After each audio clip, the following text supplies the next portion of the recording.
痛みを感じろ。痛みを考えろ。痛みを受け取れ。痛みを知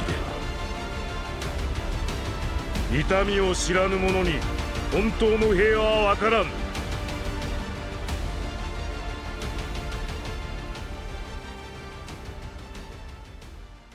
Wesh wesh, quelle appelle ça se pros, et aujourd'hui au programme, je vais enfin me faire pardonner pour ces 3 années à trash talker Hinata sans pression. En fait, c'est pas vraiment que je n'aime pas Hinata, c'est surtout que son personnage n'a pas été aussi développé qu'il ne l'aurait dû. T'as l'héritière d'un des clans les plus importants du manga, une héritière aux épaules trop petites pour ce rôle, mais qui l'assume tant bien que mal. T'as un lore phénoménal qui gravite autour d'elle, sa relation avec son père, avec Neji, le système de branches principales et parallèles, un dojutsu de fou, et on en a fait quoi? Hinata aime Naruto, Hinata stalk Naruto, Hinata n'existe pas en dehors du prisme Naruto. Super, hein. Et le pire, c'est que beaucoup la préfèrent à Sakura, en mode c'est un meilleur personnage, alors que c'est probablement l'un des personnages secondaires les plus vides d'intérêt. Ça peut paraître sévère, mais quand on voit ce potentiel et ce qui en a été fait, c'est rageant. La comparer à Sakura et dire qu'elle est meilleure, ça me fait sourciller du sourcil. Surtout que leur gros argument c'est oui mais tu sais, Hinata aurait fait mieux que Sakura si ça avait été le personnage féminin principal. Vous savez quoi?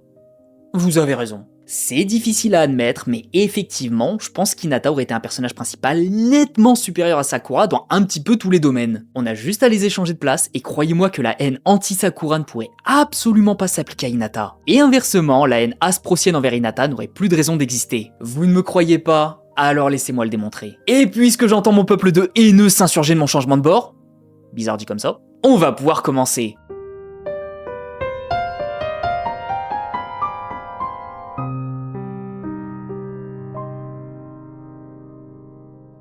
Alors pour cette vidéo, on va tout simplement prendre Sakura et la remplacer par Hinata dans l'équipe 7. Concernant Sakura, elle ira chez Kuronai, elle aura un rôle très tertiaire comme les autres membres de cette équipe, le sensei compris. Donc Iruka définit les équipes et place Hinata dans l'équipe de Naruto, Sasuke et sous la supervision de Kakashi. Et rien que là, vous voyez, on a déjà une montagne d'avantages. Déjà évidemment la relation Sakura-Sasuke. Alors attention, je ne considère pas la relation Sakura-Sasuke comme mauvaise, c'est juste que oui, c'est l'une des raisons qui ont donné la mauvaise réputation à Sakura. Sauf qu'ici, au contraire, Hinata serait attirée par Naruto, à sa façon, à distance, sans que ce soit étouffant. Pas de rivalité amoureuse, Naruto et Sasuke seraient concentrés à autre chose, et on n'aurait pas besoin de forcer pour créer un début de relation entre eux. Donc tu retires cette relation amoureuse qui a fait quand même froncer pas mal de sourcils avec le temps. Ensuite, comprenez que là, on a une harmonie sur plusieurs plans. Déjà, une harmonie capacitaire. Naruto représente celui qui gère en ninjutsu, Sasuke pourrait être celui qui gère en genjutsu, et Hinata, celle qui gère en taijutsu. Dans la formation de base, Sakura gérait la partie genjutsu, mais en dehors d'être douée pour les rompre, elle a pas montré grand chose, et au final, Naruto et Sasuke prenaient ninjutsu et taijutsu. Sasuke il avait même le genjutsu en plus, le petit chanceux, alors que Sakura, pas que dalle. Alors que là, on aurait une direction à prendre pour faire évoluer Hinata en la faisant progresser dans son domaine à elle, alors que Sakura, fallait recréer un style par-dessus ce qui a été établi, à peu près établi. Aussi, tu rajoutes à l'équipe un ninja sensoriel, et c'est ce qui manquait à cette équipe. Une bonne équipe, selon moi, c'est une équipe qui est capable de gérer dans tous les domaines, la traque, la capture, la collecte d'informations, tout ça. Et cette équipe 7, oui, il manquait un ninja sensoriel, histoire de traquer, repérer un ennemi correctement. Oui, Kakashi le pouvait avec ses chiens, mais on parle de Kakashi, c'est une équipe à lui tout seul, donc ça compte pas. Et dans l'optique où ses élèves doivent partir seuls en mission, il serait bloqué. Alors qu'avec Hinata, tu démultiplies les champs d'action possibles, juste parce qu'elle possède le Byakugan. Et enfin, pour la partie capacitaire, il y a une alchimie au niveau des pouvoirs oculaires, parce que tu confies au seul Jonin du village qui possède le Sharingan, 2 élèves qui possèdent un dojutsu. Que ce soit Sasuke ou Hinata, il ne pourrait que bénéficier de l'expérience de Kakashi dans le domaine. Surtout que oui, Hinata a toujours son père, mais il a l'air de bien l'envoyer pète quand elle essaie de lui parler, alors avoir Kakashi, c'est un petit peu le meilleur des plans de secours pour l'aider à progresser. D'autant plus qu'il a un regard extrêmement perçant sur les capacités de ses élèves, donc il va comprendre comment la faire progresser rapidement. Mais surtout, outre cette harmonie capacitaire, on a aussi une harmonie narrative, et ça c'est tellement plus intéressant. Déjà, pour reprendre ce que je viens de dire, Kakashi, Hinata et Sasuke auraient tous les trois un dojutsu ultra fumé, ce qui les placerait d'ores et déjà parmi les monstres de Konoha. Naruto serait le seul exclu de ça, vu que lui d'apparence il a pas un truc aussi puissant qu'un dojutsu, donc on mettrait déjà l'accent sur son infériorité. Il pourrait être en mode « Ah ouais, vous avez ça vous ? Bon, je m'en fous, je vous impressionne à ma façon. » Parce que, de base, oui, Naruto il faisait pas le figure face à Sasuke dès le début, mais face à Sakura, genre... Elle avait quoi de plus? Épisode 1, elle aurait pu se faire tartiner par Naruto, alors qu'Hinata, elle aurait déjà un attribut naissance qui viendrait la placer au-dessus. Naruto ferait directement face à une sorte d'injustice génétique, et ça le motiverait d'autant plus à redoubler d'efforts pour devenir meilleur. Ensuite, l'alchimie narrative se retrouve aussi dans les relations qu'il pourrait entretenir, et même bien avant en fait. Genre, Hinata serait naturellement reliée à Naruto et Sasuke. Tout comme Sasuke, elle descend d'un clan puissant et prestigieux, mais pourtant, elle n'a pas son aura sur ce point, parce que c'est une ratée.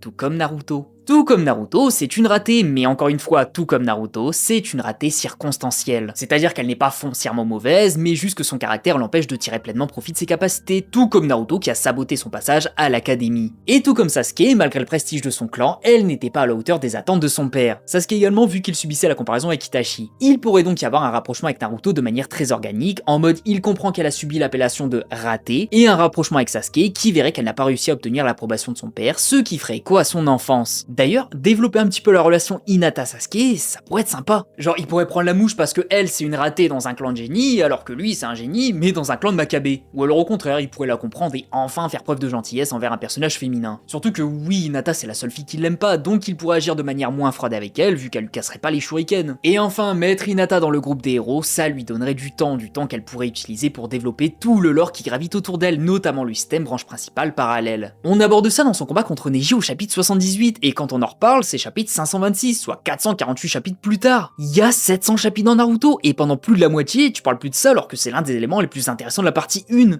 C'est horrible. Ieyashi explique que la branche principale et la branche parallèle n'existent plus, et que Neji et Hinata se sont battus pour y mettre un terme. Mais quand? Et surtout, comment? Non, parce qu'on parle quand même d'une tradition ancestrale complètement abandonnée en même pas 3 ans, hors écran. Surtout qu'on sait que les Hyuga sont les descendants d'Amura, ils méritent un petit peu de temps d'écran, et Hinata en tant que héros, bah ça aurait pu les aider à développer tout ça. Parce que raconter ce genre de choses en étant un personnage secondaire, c'est tendu. Heureusement que Neji c'était l'un des sous-boss de l'examen Chunin, parce que franchement sinon on n'aurait jamais entendu parler de ce clan. Mais bref, je pense que rien que là, vous avez capté qu'Hinata avait un sacré potentiel dans l'équipe 7, et plus largement dans le groupe des héros, sur le devant de la scène. Sakura, elle... pas vraiment. Je trouve qu'on a réussi à en faire un bon personnage, mais je trouve ça quand même moins naturel qu'avec un personnage comme Hinata. La seule limitation que j'aurais, c'est est-ce qu'on aurait vraiment mis dans une équipe le Jinchuriki Kyuubi, un Uchiwa et la descendante des Hyuga? Bon, je rigole en fait, c'est même pas une limitation, il y a vraiment un intérêt incroyable. Le Juken a cette faculté de perturber le chakra, et si le chakra de Kyuubi commence à sortir, il est possible de le stopper. Faudrait vraiment que Naruto cherche à l'utiliser pour passer outre le Juken, hein, mais globalement, avoir un Hyuga avec lui, c'est la sécurité de ne jamais voir Kyuubi sortir, ou du moins de minimiser colossalement les chances qu'il ne sorte. Mais bref, Hinata à la place de Sakura, il y avait un intérêt, et vu son énorme potentiel, la mettre dans une équipe tertiaire, c'est presque criminel. Parce que, mesdames et messieurs, voici l'histoire de Naruto réécrite pour insérer Hinata dans le groupe des héros. Bon, de manière accélérée parce qu'on n'a pas 8 heures devant nous. Mais bon, vous allez être conquis.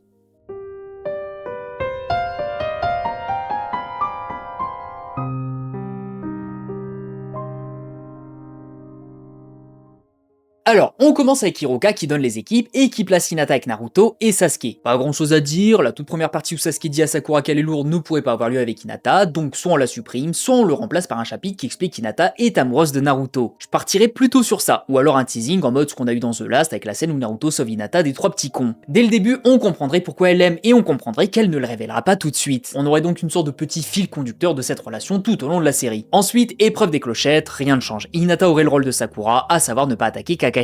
Ceci dit, elle ne l'aurait pas attaqué, non pas parce qu'elle serait omnubilée par Sasuke, mais plutôt parce qu'elle se dirait « Si j'attaque, il va me péter ma gueule ». Donc elle n'oserait pas. C'est un petit détail, vous me direz, mais entre ne pas attaquer parce qu'il y a une excuse scénaristique qui sera développée par la suite, ou ne pas attaquer parce qu'on est trop concentré sur Sasuke, bah le choix il est vite fait. Ensuite, Pays des Vagues, et pareil, ça a pas forcément changé grand chose, si ce n'est que là, Hinata pourra avoir un rôle légèrement plus intéressant. Déjà, elle a le Byakugan, donc on pourrait la faire être utile pour repérer en avance les ennemis. Hinata repère les ennemis, Sasuke les déboîte, et Kakashi finit le boulot. Naruto se fera alors un petit peu recadrer, et il comprendrait qu'il est clairement à la traîne par rapport au groupe. Et techniquement, face à Zabuza, elle serait la plus adaptée pour protéger Tazuna vu son champ de vision, donc la laisser en arrière-plan, c'est la meilleure des stratégies. Après ce combat, on a l'entraînement pour marcher sur les arbres, et là, on pourrait s'en servir. Hinata aurait également réussi à monter sur l'arbre, et Kakashi sera en mode « Bah, pas étonnant venant d'un membre des Hyuga ». Ceci dit, je m'attendais quand même à mieux des Uchiwa.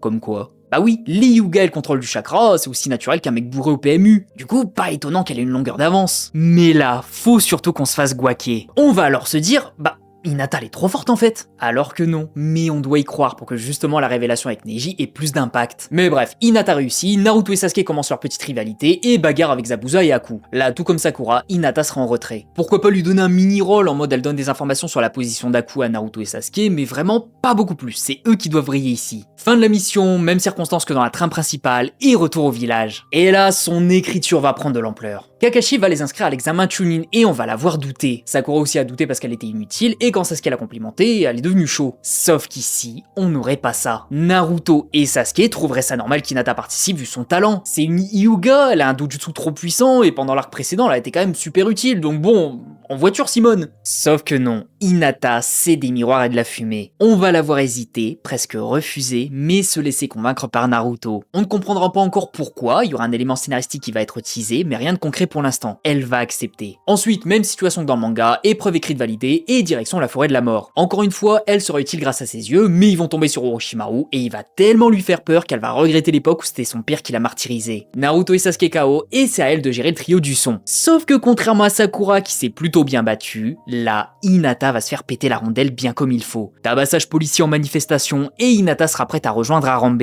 Sauf qu'au moment où le match va se finir, qui c'est qui arrive? Neji, et plus précisément l'équipe Guy. Neji la regarderait de haut en mode « Bah vas-y, bats-toi, montre-nous le pouvoir de la branche principale ». Elle va donc super flipper et Ilie Tenten serait en mode mais attends, t'es sérieux mec là, tu vas vraiment rien faire? Non parce que nous on va y aller, hein, pas possible de laisser ça comme ça. Réveil de Sasuke avant que la bagarre n'éclate et il les démonte. Pourquoi? Parce qu'il a un giga pouvoir en lui et qu'il veut le tester, pas forcément parce que Sakura s'est faite boxer, surtout qu'elle existe même pas ici. Donc bagarre, il les démonte et en voyant Lee, il se réveille en mode attends, je veux devenir plus fort que lui, j'ai pas besoin de ça en fait. Il y aurait pas de calmate Sasuke, mais pero hay que demonios la héros de puta.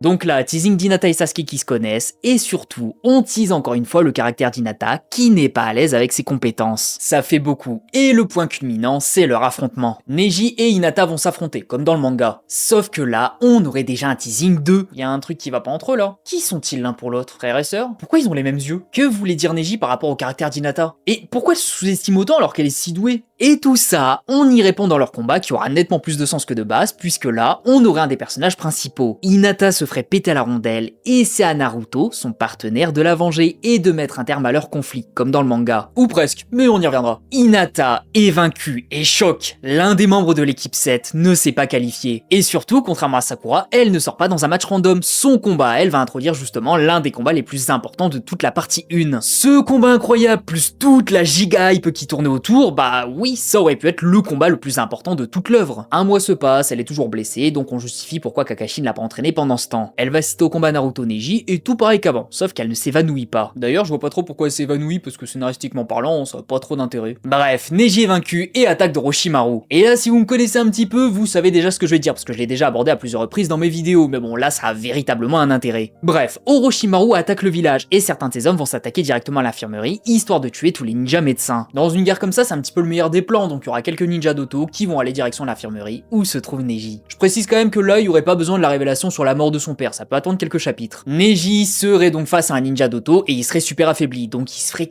casser la gueule. Et là, au moment du coup final, Hinata arrive et le protège. Elle l'a vu se faire agresser avec ses pupilles, donc elle est venue le sauver. Neji sera en mode, mais en fait dégage de là, c'est pas ton rôle de me sauver, en plus j'aurais pu te percer le poumon, t'aurais pu ressembler à Itachi. Même si je sais pas c'est qui. Mais fuis, espèce d'imbécile. Et Hinata sera en mode non Neji, je me moque bien de nos rôles. Branche principale, branche parallèle, ça m'importe peu. Je veux juste sauver la vie de mon cousin, j'ai pas besoin de justification. Si Naruto veut devenir un ninja à sa façon, alors je veux être une Hyuga à ma façon. Fini les excuses, c'est l'heure de la castagne. Je te protégerai, Datebayo Brosa. Là, elle se ferait évidemment démonter vu sa blessure, et Ieyashi arriverait pour les sauver à son tour, juste avant de faire la révélation sur la mort de son frère.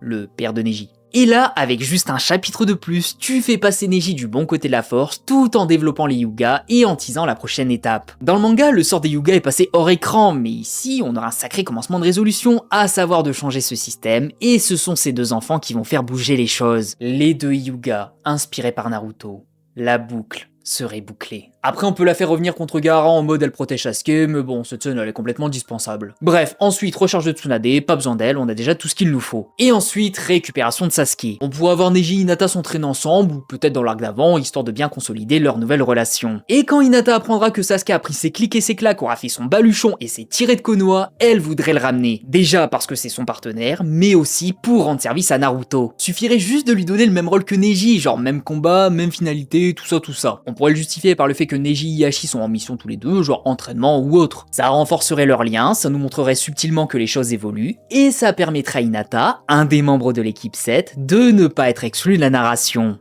N'est-ce pas, Sakura? Mais bref, la suite, c'est comme dans le manga, Sasuke se barre, Naruto en a marre, et quand il y en a marre, y a mal à barre. À la toute fin, pourquoi pas la faire devenir l'élève de Tsunade, mais là j'avoue, y a rien d'obligatoire. Et je dis ça parce que je sais qu'il y avait la symbolique des Sannin nouvelle génération à la fin de la partie 1, mais je sais pas, sur ça colle moins au style d'Hinata. Ou alors, oui, elle devient son élève, mais pour l'apprentissage du ninjutsu médical, pas forcément la force physique. Et surtout, vu que c'est une Hyuga avec un contrôle ultra précis sur son chakra, je me dis que oui, l'apprentissage il peut se faire. Donc Hinata, élève de Tsunade, elle devient super douée en ninjutsu médical, tout comme Sakura, mais sans le taijutsu de son maître. Et passage à la partie 2. Là vous allez le voir, ça va être beaucoup plus rapide, et je pense qu'on peut lui donner un petit peu d'importance à pas mal d'endroits. Déjà dans l'arc du Kazekage, on ne touche à rien. Hinata aurait exactement le même rôle que Sakura. Tout pareil dans les moindres détails, si ce n'est peut-être mettre moins l'accent sur son apprentissage chez Tsunade et plus sur son apprentissage de l'art des Hyuga. Mais en dehors de ça, on ne touche à rien. Ensuite, Pontenchi, bon, Sakura n'avait pas trop d'intérêt et ce serait le cas d'Hinata. Elle se ferait taper, elle va préserver Naruto et tout va se dérouler à peu près de la même façon. Ceci dit, sa relation avec Sai pourrait être un petit peu développée. Parce que n'oubliez pas que Neji a pu lire en Hinata grâce à ses mouvements d'yeux.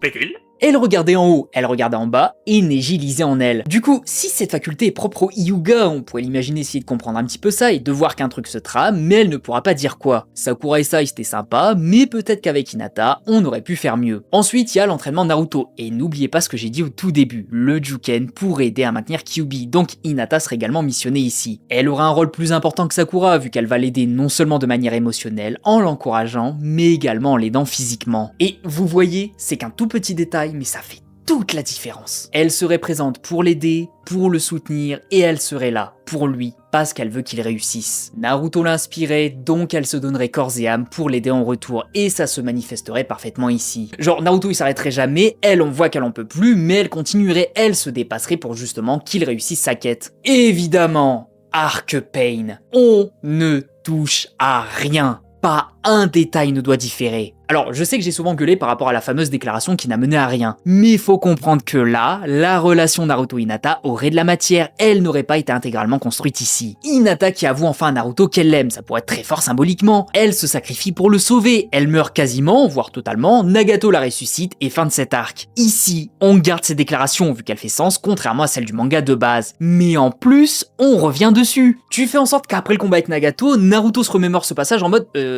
Hinata elle était sérieuse là? Et tu fais en sorte qu'il soit perturbé. Sauf qu'au moment exact où il dit ça, Omoi et Karui se ramènent, lui disent que la tête de Sasuke est mise à prix et direction l'arc du conseil des 5 Kage. Comme ça, tu utilises le fait que Naruto ait bien entendu la déclaration, tu le montres perturbé, mais tu justifies pourquoi on n'en fait rien, du moins dans l'immédiat. Donc conseil des 5 Kage, Naruto part en vadrouille, et faudrait juste justifier une confrontation entre Sasuke et lui. Là, on pourrait se dire qu'Hinata a vu à quel point l'information comme quoi Sasuke est un membre de l'Akatsuki a détruit Naruto, et se décide d'aller l'arrêter elle-même, mais évidemment sans le tuer. Genre elle prépare un plan, elle y va, elle manque de se faire tuer et tout se déroule comme dans la trame principale. Ensuite ça décale sur la 4ème grande guerre ninja, mais juste avant, j'aurais rajouté une micro-scène vite fait. Dans un hors-série de Shippuden, il y a une scène où Hiashi désigne Neji comme le futur patron du clan. Cette scène doit exister dans le manga parce qu'elle serait un prétexte pour définitivement enterrer l'arc narratif des Hyuga. En faisant ça, tu aurais l'explication finale sur pourquoi les branches principales et parallèles n'existent plus, qu'il faut aller de l'avant, et tu mets bien l'accent sur le fait qu'Hinata ait participé à ce changement. Réconciliation avec son père, Neji de la branche parallèle va devenir le chef, et les Hyuga vécurent heureux et en paix, pour toujours. Sauf Neji, parce que oui, le tuer sera nécessaire aussi ici, mais chaque chose en son temps. Pendant la guerre, tu donnes à Hinata sensiblement le même rôle que ce qu'elle a eu dans le manga, genre au front avec Neji jusqu'à l'arrivée de l'Alliance pour épauler Naruto et son épaule déboîtée. La mort de Neji, et cette scène doit exister. Parce que même si j'apprécie pas trop le fait que Neji soit le seul des personnages importants à mourir, le fait qu'Hinata fasse partie des personnages principaux, bah ça rajouterait de l'impact à cette scène. Ce serait comme si Piccolo mourait dans DBS. Piccolo c'est plus un personnage vital à la bonne marge de l'œuvre, mais vu que ça reste quand même une référence dans l'équipe, le faire mourir, ça aurait de l'impact. Bah c'est pareil avec Neji ici. Surtout que le Hyuga de la branche parallèle qui, de base, était forcé de se sacrifier pour la branche principale, mais qui, grâce à Naruto, change d'avis, ne se fait plus esclavager, mais décide de lui-même de se sacrifier pour elle, bah c'est puissant. Il avait raison. Plutôt que faire ce qui lui a été imposé, il a décidé de faire ce que lui voulait. Tu ne peux pas faire un meilleur usage de ton libre arbitre. Et ça, c'est trop souvent incompris malheureusement. Je te vois. Mais bref, Neji, il bouffe les pissenlits par la racine. Maintenant, retour de l'équipe 7, Hinata se bat aux côtés de ses partenaires, et la Hinata de ma trame de l'histoire ne serait pas tant à la traîne que ça, donc sa légitimité ne serait pas aussi remise en question qu'avec Sakura. Donc elle se battrait à leur côté, et je pense que c'est là que l'histoire pourrait prendre plusieurs chemins, donc si vous avez des alternatives, je veux bien les entendre. Bref, Naruto et Sasuke récupèrent les pouvoirs Rikudo, et affrontent Kaguya. Ils ont tous les deux les pouvoirs Rikudo, Kakashi va les obtenir temporairement, ne serait-ce pas autour d'Hinata? Ou de manière détournée? Imaginez, le Rikudo lui donne son chakra parce que c'est une Hyuga pur sang. Chakra Rikudo, Byakugan venant d'Amura, son frère, chakra de l'un, pupille de l'autre. Ayez la vision. Là on pourrait l'imaginer avoir un boost colossal de sa puissance ou tout simplement faire évoluer sa pupille. Après je sais, le Tensegan ça nécessite d'avoir un Byakugan sur un Otsutsuki, mais bon, franchement... peut changer les règles. Ici, on aurait l'évolution du Byakugan, et c'est vraiment ce qui manquait au manga de base pour créer cette rivalité entre les pupilles. Le Sharingan, il a eu 8000 évolutions, et le Byakugan, bah que dalle. Donc là, on pourrait le faire évoluer. Soit ça, soit Hinata recevrait le chakra Rikudo, et là, son rôle deviendrait majeur. Parce que Sakura, même si elle a quand même aidé comme elle a pu, elle a surtout sauvé Sasuke avec Obito et tapé Kaguya sur le crâne. Mais Hinata pourrait participer au scellement justement, parce que de base, Kaguya s'est fait sceller par Hagoromo et Amura. Hinata aurait les deux pouvoirs, là où Naruto et Sasuke n'ont que la moitié des pouvoirs de ses fils. C'est toujours clair? Hinata aurait techniquement les pouvoirs de ceux qui ont scellé Kaguya, et Naruto et Sasuke des fils du destin qui doivent s'entretuer. Ce serait pas incroyable? Donc là, soit on part sur Hinata version Otsutsuki, un petit peu comme Naruto Sasuke mais en mieux, soit on fait évoluer ses pupilles. Et non seulement niveau pouvoir, c'est stylé, c'est super puissant, mais surtout, ça ajoute du lore à la série en développant un petit peu Amura, y a pas besoin d'attendre The Last. Bon après, évidemment, faudrait remanier 2 ou 3 éléments du film, mais bon, c'est pas grave, ça se fait. Ou alors, petite suggestion. Sasuke est envoyé dans une des dimensions de Kaguya, et Naruto et Hinata combinent leur chakra pour le ramener. Naruto, qui aurait le chakra du Rikudo, Hinata qui a les pupilles d'Amura. Encore une fois, tu combines les pouvoirs des deux fils de Kaguya pour la gérer. Et oui, changer de dimension, c'est un pouvoir du Rinne Sharingan, mais on s'en fout, non? On a juste à écrire que c'est un pouvoir du Byakugan et basta. Genre, les pupilles d'Hinata pourraient se transformer temporairement, du coup on aurait la vision. Je dis ça, je dis rien. Mais voilà, la fin sera la même film The Last avec évidemment un petit changement quant à l'acquisition du Tensegan, mais en dehors de ça, tout reste pareil. Du coup, je pense que c'est assez clair. Hinata aurait eu pas mal de choses à raconter à la place de Sakura, dont l'écriture a dû se limiter assez rapidement à passer d'inutile à utile, et ensuite s'articuler uniquement autour de sa relation avec Sasuke. Là on parlerait des Hyuga, de leur évolution, de sa relation moins étouffante avec Naruto, d'Amura Otsutsuki, et globalement tout ça avec une harmonie que Sakura ne pouvait espérer égaler. Je canoniserai même le mariage de Naruto et Hinata comme dans l'anime perso, mais je pense en avoir déjà assez fait. Et puisque Sakura n'existe pas vraiment, faudrait soit que Sasuke finisse seul, et dans ce cas-là pas de Sarada dans Boruto, soit qu'il finisse avec Karin. Et là, Sarada serait sensiblement la même, sauf qu'elle aurait du chakra Uzumaki. Imaginez juste le monstre. Mais voilà, même si je préfère largement le personnage de Sakura, faut avouer que si les deux avaient échangé de place, bah Hinata aurait eu quand même beaucoup plus de choses à proposer. Et c'est vraiment frustrant de se dire qu'on avait un aussi gros potentiel entre les mains, et que ça a été complètement gâché parce qu'elle a été exclue des héros. À tous mes abonnés fans d'Hinata, j'espère que vous avez pas trop le seum. Mais bref, sur cette triste constatation sur Hinata, on va pouvoir s'arrêter là. Selon vous, Hinata aurait-elle fait un meilleur personnage que Sakura? On en discute en commentaire. En attendant, je vous dis à la prochaine pour une nouvelle vidéo. Des bisous les gens, prenez soin de vous, et la prochaine fois au programme, non, cette fois-ci, je vais pas trop m'avancer. Parce qu'en vérité, là, j'ai vraiment beaucoup trop de sujets urgents à passer. Donc croyez-moi, les pépites vont s'enchaîner. Faites-moi confiance, bien se passer.